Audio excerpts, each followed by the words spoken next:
Hi, my name is Hannah Machleidt, and my mentor is Boluwatiwi. I come from Madison, Wisconsin, and my topic is about food pricing and its impact on low-income communities in the U.S., specifically about how diet quality is affected by food pricing. I became interested in this topic due to my experience working at a local co-op. I noticed that while the foods there were very healthy, they also tended to be quite expensive. That piqued my interest in whether or not food pricing impacted access to nutritious foods, especially towards those who were not as financially stable as the customers I received at the co-op. The goal of this research was to investigate the possible connections between food pricing and its impact on the diet quality of low-income households in the U.S.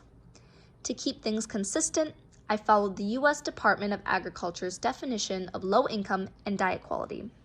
So in this case, low income is defined as an annual family income equal to or below 200% of the federal poverty threshold based on the size of the family.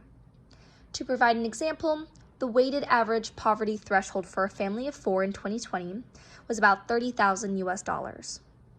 Diet quality is defined and determined by how closely an individual's diet abides by the recommendations in the Dietary Guidelines for Americans.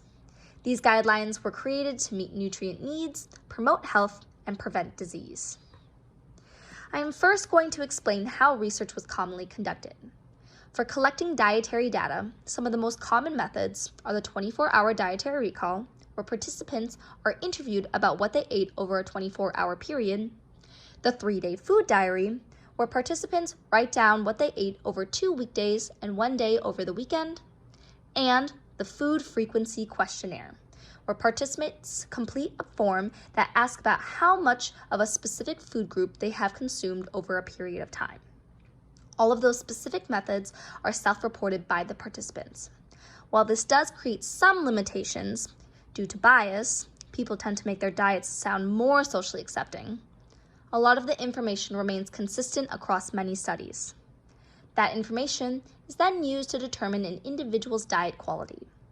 A common tool used for diet quality assessment is the Healthy Eating Index. This tool is updated every 5 years, so our most current is the Healthy Eating Index 2020. This gives participants a score out of 100 based on the quality of their diet. The closer that score is to a 100, the better the diet. The first step in this research was to look at the relationship between nutrition and pricing. Based on what I found, there was a strong association between more nutrient-dense diets and higher costs. Things like fats, carbohydrates, added sugars, and oils were associated with significantly lower costs, especially in comparison to produce and meats.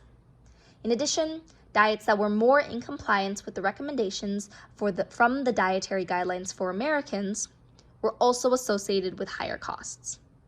This then supports the findings between low-income households and diet quality, with there being a strong positive association between diet quality and socioeconomic status. Low-income households routinely scored lower on assessments for diet quality in comparison to households that were of higher income.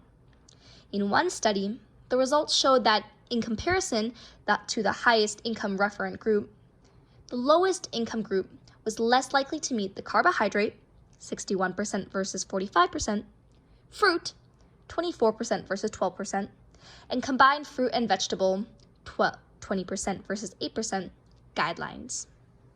Now, why does all this information matter? Certain chronic illnesses like obesity and type 2 diabetes are heavily impacted by diet. Those with lower diet quality tend to be more at risk of developing these illnesses. That means that people from low-income backgrounds run a higher risk of developing things like type 2 diabetes. In 2019, men and women below the federal poverty line were the most prevalent group with self-reported diagnosed type 2 diabetes, that being 13.7% for men and 14.4% for women. In 2022, the poverty rate for American households was 11.5%. That is 37.9 million people. We shouldn't have that many people be at risk for chronic disease illnesses. And while there are many other factors that may impact diet quality, for instance, food deserts, which are geographic areas where residents' access to healthy foods is severely limited, or not enough time and energy to prepare meals, food pricing is definitely one that should be noted. We need to find better solutions that make food more affordable. Things like donating more often to food pantries or selling non-appealing produce at discounted prices. Because better access to nutritious foods should be a right, not a privilege. Thank you very much for watching my presentation, and here is a link to all my citations. There you are. Thank you very much.